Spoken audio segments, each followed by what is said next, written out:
여러분 안녕하십니까. 더 리더 김영롱입니다. 요즘 직장인들은 무엇보다 워라밸 그리고 저녁이 있는 삶을 중요하게 생각하는데요. 인류의 미래는 여가를 어떻게 수용하는지에 달렸다라는 아놀드 토인비의 말처럼 점점 더 여가와 또 문화적인 삶을 원하는 사람들이 늘고 있습니다. 또 산업적으로 봐도 이 문화 콘텐츠는 부가가치의 아주 중요한 원천이 될 때가 왔는데요. 오늘 더 리더에서는 한국문화정보원의 이현웅 원장을 모시고 문화 정보화와 또 문화 데이터의 중요성에 대한 이야기들 나눠보도록 하겠습니다.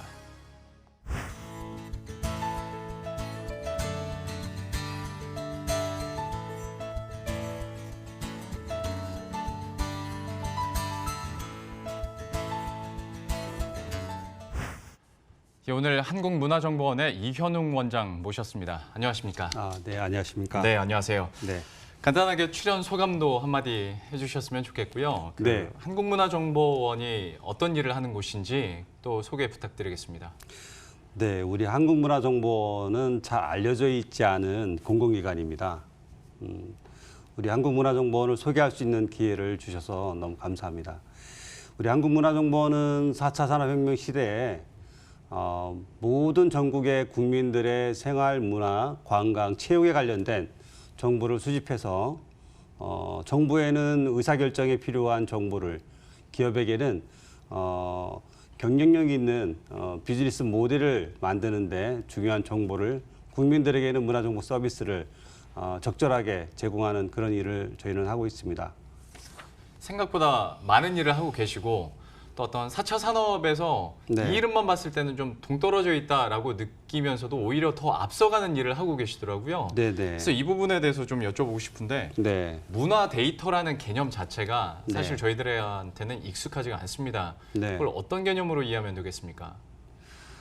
그 사람들이 공간이 있고 공간에 사람이 모이고 그리고 사람들이 만나서 형성하는 모든 게 실은 다 문화이죠. 예.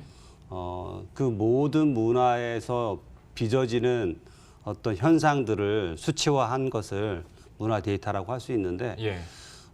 현재 우리 한국문화정보원은 문화체육관광부가 규정하고 있는 문화, 예술, 체육, 관광에 관련된 정보를 디지털라이징 할 수 있는 모든 정보를 수집을 해서 예. 국민들에게 서비스를 저희가 하고 있죠. 그 구체적인 예를 말씀을 드리면 박물관에 가면 예. 다양한 유물들이 있습니다. 다양한 유물들을 저희가 손쉽게 사람들이 쉽게 보기는 힘듭니다. 하지만 저희가 3D 데이터로 만들면, 실감형 데이터를 만들면 손안의 모바일을 통해서 언제든지 신라 시대의 경주의 유물들을 더 실감 있게 볼 수 있는 이런 정보가 될 수 있겠죠. 과거의 유물부터 또 어떤 그 가치가 있는 어떤 경관, 그리고 우리가 살아가고 있는 현재 패션, 뭐 문화, 예술, 체육 모든 거에 관련된 데이터가 모두 우리가 수집하고 정리해서 국민들에게 제공하고 있는 데이터의 범위에 다 포함된다고 얘기할 수 있겠습니다. 데이터에 대한 중요성을 계속 강조해 주셨는데요. 여기서 또 얼마나 고부가가치의 콘텐츠를 만들 수 있을지도 잠시 후에 더 자세하게 한번 이야기 나눠보도록 하겠고요. 2018년 1월에 취임하셨지 않습니까? 네. 그동안에 여러 가지 사업 성과도 있었을 테고 네. 또 좀 중점을 두고 싶었던 분야도 있었을 것 같습니다. 네. 좀 어떻게 회상하십니까? 네, 저는 이제 작년에 1월 달에 들어오면서 우리 한국문화정보원이 새로운 시대를 위해서 문화 빅데이터 플랫폼을 반드시 구축을 해야 되겠다 이런 생각을 목표를 가지고 취임을 했습니다. 그 성과가 올해 저희가 이제 문화 빅데이터 플랫폼을 구축하는, 그래서 한 570종의 문화 빅데이터 플랫폼에서 생성되는 정보를 가지고 정부와 기업과 국민들에게 올해 안에 제공하는 그런 서비스를 준비를 하고 있는데요. 문화 빅데이터 플랫폼을 구축한다는 것은 기존에 힘 있는 사람들이 힘 있는 사람들만을 위한 정책을 수립하고 집행하고 평가하던 체계에서 정말 절실히 필요한 문화 정보가 문화 서비스가 필요한 사람들에게 문화 예산을 배분하고 그분들이 그 문화적 혜택을 볼 수 있도록 하는 그런 새로운 패러다임의 정책, 수립 패러다임으로 전환하는 그런 의미가 있는 중요한 사업이라고 생각을 합니다. 그래서 저는 작년 1월 취임부터 현재까지 계속 문화 빅데이터 플랫폼을 구축하기 위해서 노력을 해왔고 그 성과가 일부 올해부터 만들어질 것으로 예상을 하고 있습니다. 예. 그리고 한 가지만 더 질문을 하고 네. 그때서야 이제 본격적인 이야기 해보도록 할 텐데 네. 저희 더리더 네. 공통 질문이기도 합니다. 기관의 수장으로서 네. 한 조직을 이끌면서 리더로서 가장 중요하게 생각하는 덕목이나 네. 포인트가 있다고 생각을 하거든요. 네. 제가 이제 처음 직장은 KDI라는 곳에서 보냈습니다. 제가 한 20년 직장 생활을 해왔는데 이제까지 직장 생활을 해왔던 모든 조직에서 함께 일했던 친구들과 아직도 좋은 인간관계를 유지를 하고 있습니다. 그 친구 중에 한 분이 그런 얘기를 하더군요. 저보고 직장의 상사로 만난 것보다 직장의 동료로서 생각을 해서 늘 찾게 된다는 말씀을 또 하신 적이 있었습니다. 저는 가장 중요한 덕목은 함께 일하는 수평적인 가치, 지위가 높다고 해서 누가 인간적 가치가 높거나 낮거나 하는 그런 문제는 아닌 것 같습니다.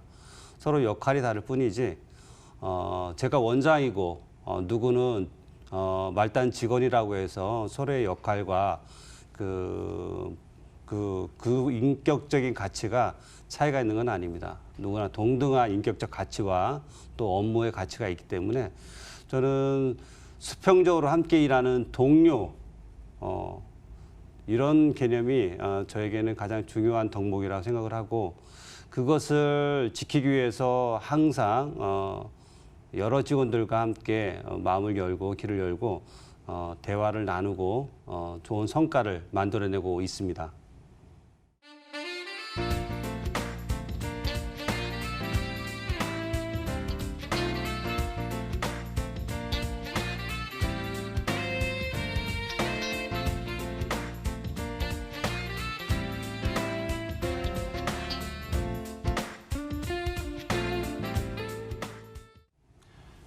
예, 그럼 이번에는 한국문화정보원이 추진하고 있는 사업들에 대해서 한번 이야기 나눠보도록 하겠습니다. 제가 제일 궁금한 것부터 한번 여쭤보도록 할 텐데 네. 국립박물관에 있는 QI 있지 않습니까? 네. 큐레이팅 로봇이 또 네. 국내에서 최초라고 들었는데 네. 이 로봇 소개 좀 해주세요. 네.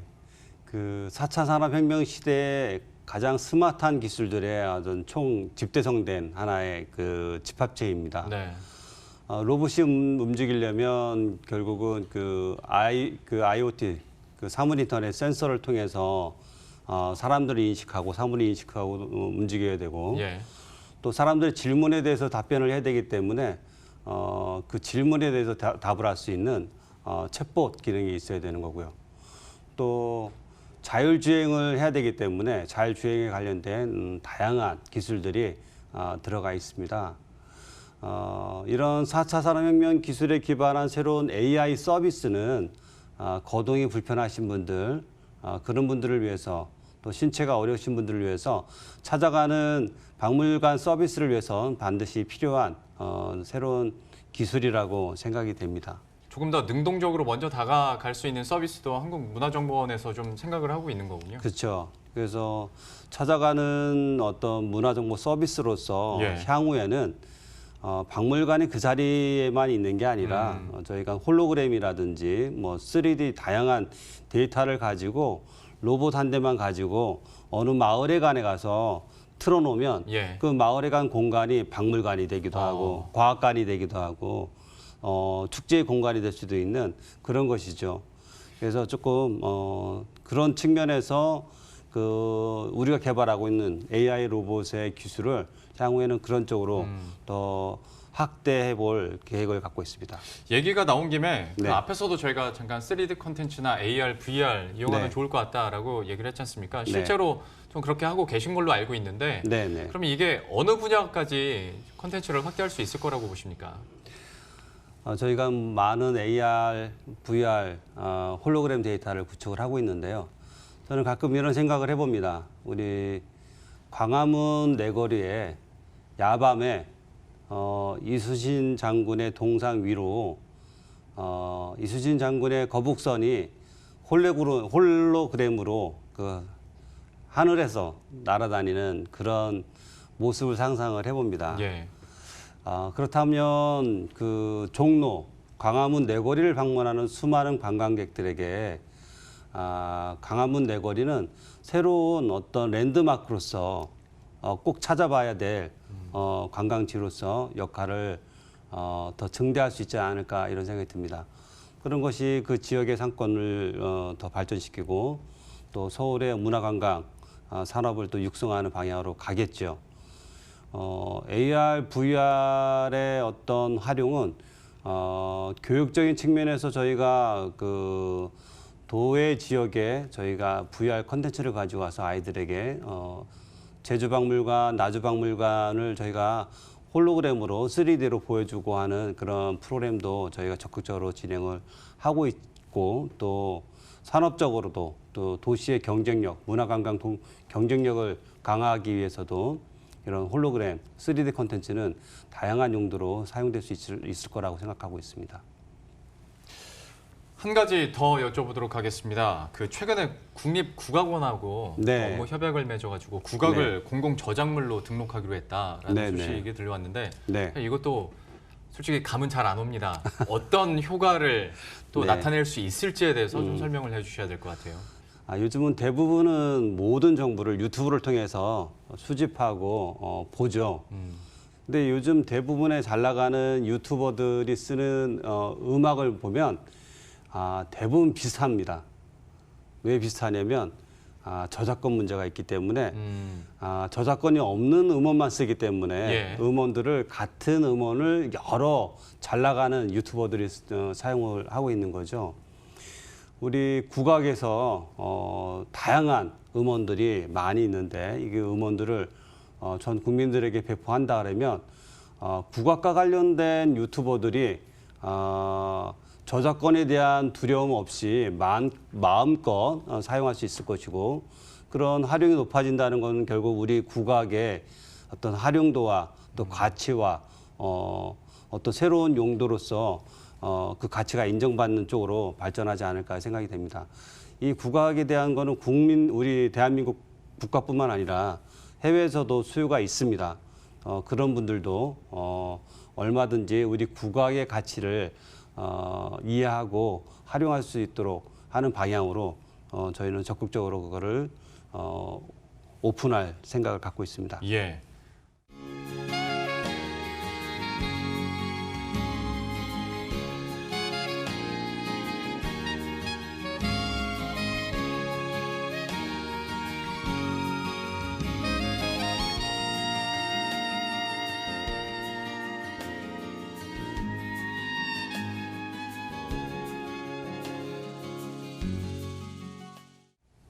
네, 그럼 이번에는 이현웅 원장의 관점과 또 앞으로 한국문화정보원의 비전에 대한 이야기들 나눠보도록 하겠습니다.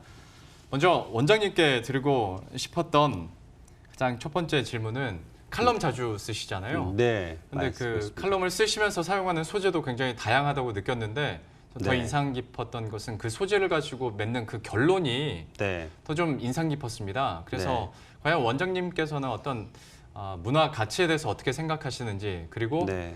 항상 어떤 것을 전달하고 싶은 핵심 가치가 또 있다고 생각을 하거든요. 여기에 네. 대해서 좀 소개를 해주시죠. 네. 그 얘기를 들으려면 결국 나의 인생 이야기를 잠깐 안 할 수가 없겠는데요. 예. 우리나라의 금속활자가 뭔지 아시죠? 그럼요. 직지입니다. 1377년에 청주 운천도 연당리에서 직지가 발견되는데요. 제가 그 직지 흥덕사지터에서 태어났습니다. 그 집에서 재개발이 되면서 재개발 과정에서 포크레인에 금속활자가 발견이 되면서 직지가 발견이 된 거죠. 제가 살았던 그 동네는 가난한 사람들이 모여 살았지만 항상 서로 따뜻한 마음을 주고받았던 그런 동네였습니다. 저희 아버님은 이제 3살 때 이북에서 내려오셔서 일찍 돌아가셨고, 저희 어머니는 무속인으로서 어려운 삶을 사시고 또 밤마다 저녁에 이불 속에서 새벽에 우시는 모습을 자주 뵀습니다.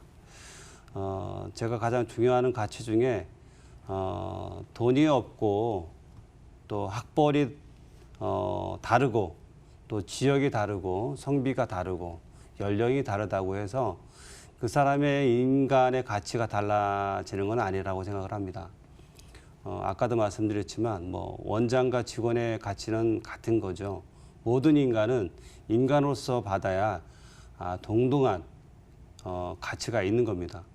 저는 이런 인간들의 서로의 기본적으로 보장받아야 할 권리가 서로 존중되는 그런 공동체가 가장 중요한 덕목이고 가치라고 생각을 하고 있습니다.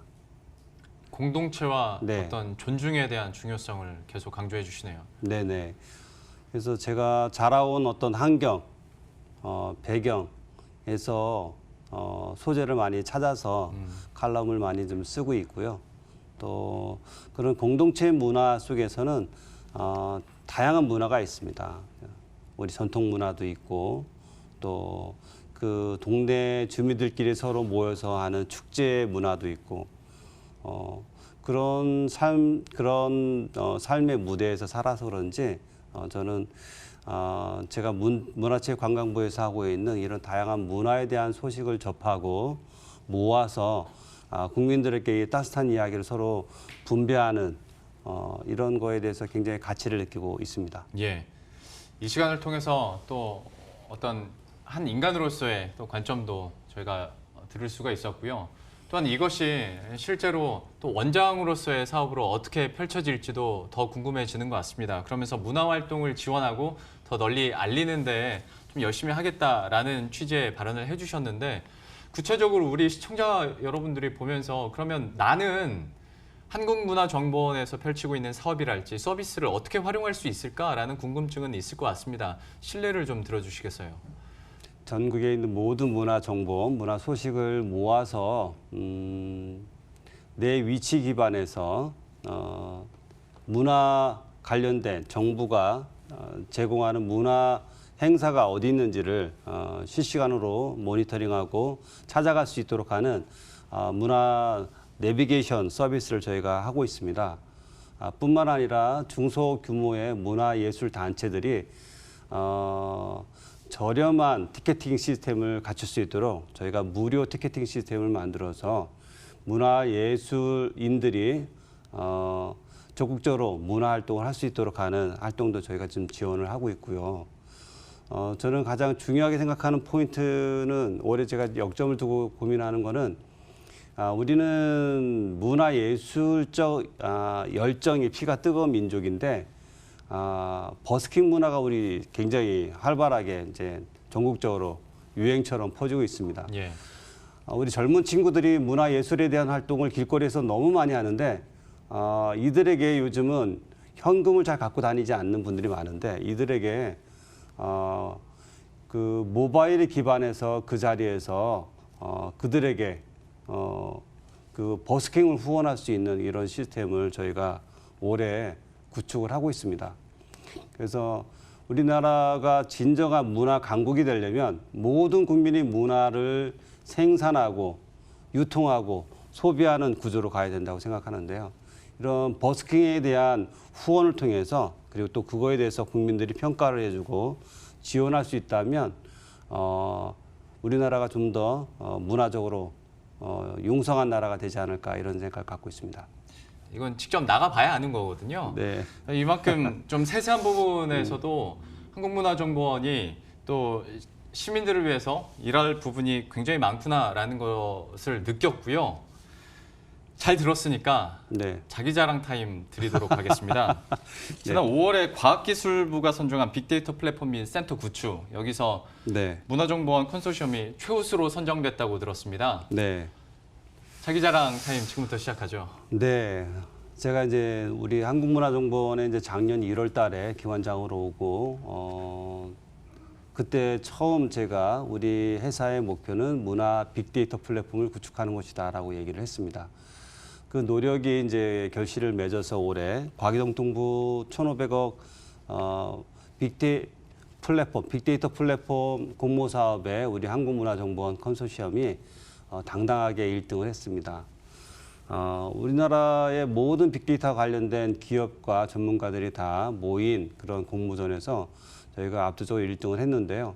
저희가 압도적인 1등을 할 수 있었던 거는 문화 빅데이터 플랫폼을 구축해서 정부에게는 어떤 정보를 줄 것이고 기업들에게는 문화 기업들에게 필요한 정보는 무엇이고 그걸 어떻게 제공할 것이며 국민들이 원하는 문화 정보는 무엇이고 이런 것들을 저희가 어떻게 서비스를 할 것인가에 대한 정확한 프레임을 갖고 있었습니다. 이런 정보들이 제대로 구축이 돼서 문체부의 올해 예산이 5조 9,233억인데요. 그 예산이 정말 문화 정보, 문화 서비스가 필요한 사람들에게 적절하게 갈 수 있도록 하는 증거에 기반한 데이터에 기반한 정책 수립, 정책 대상의 선별, 그리고 집행, 평가가 될 수 있는 시스템으로 전환하는데 문화 빅데이터 플랫폼이 그 기초, 튼튼한 기초가 될 거라고 생각을 하고 있고 그 사업을 위해서 열심히 노력할 예정입니다. 참 이렇게 이야기 듣고 또 비전을 듣다 보니까 어느덧 시간이 다 갔습니다. 아유, 마지막 질문을 드려야 될 것 같은데 이제 남은 임기 동안 이루고 싶은 목표가 또 있을 거라고 생각을 합니다. 마지막으로 우리 시청자 여러분들께 이 한마디 해주시죠. 네, 제가 기관장으로서 가장 어려운 거는 우리 4차 산업혁명 시대에 들어섰음에도 불구하고 제대로 빅데이터 플랫폼, 빅데이터에 기반한 새로운 어떤 산업 수요를 만들어내는데 어려움이 많습니다.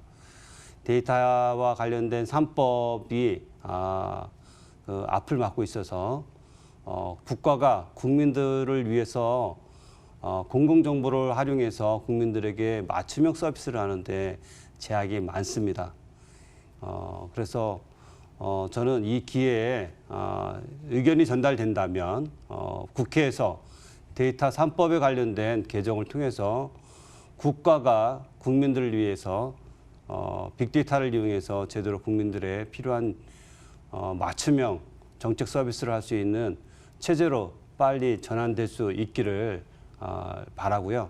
또 국민들께서는 새로운 시대에 이런 정책 패러다임의 변화의 필요성을 어렵지만 같이 좀 더 같이 이해해 주시고 같이 고민해 주시기를 간곡히 부탁드리겠습니다.